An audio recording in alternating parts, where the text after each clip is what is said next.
athlete bia nim style wo de wo ko marathon onim training wo be ye wo ko 100 meters a hwe bronya baako nan so wo be ko say milka no a the best thing is say utra say madam fo bia o ma maduro se menom me de aduro ntuma nim se emre mi nsuo ma no wo say aduro na etesai na me say etesai aduro na de manum ya fe enyanko ni pedua ni mu ma me hu me hu ne we no kwaji say days ba na si amo no within 2 weeks or I know I say can fault who fra be mu nchai 87.9 boni e kwa asase du anya mo ne akofo ado mo na mo ye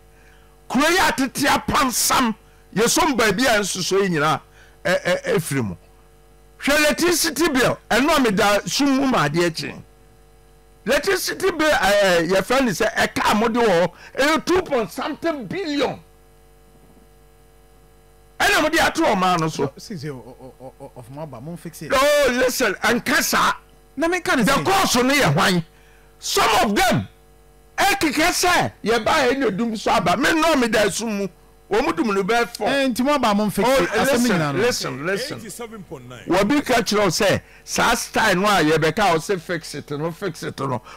o be ende ye be da sumu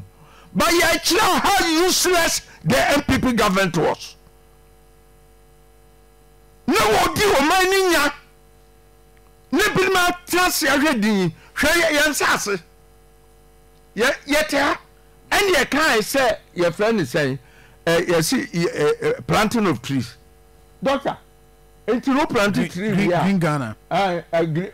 on attend tree ni bio I also attend it now making sure say yeah this is kwan suko yi na me ko fa so ni na because one find you will be yes a lot of them womo kan nyina womo boa these are the people that womo gya niema ye be ye ni ye another person wo ti ase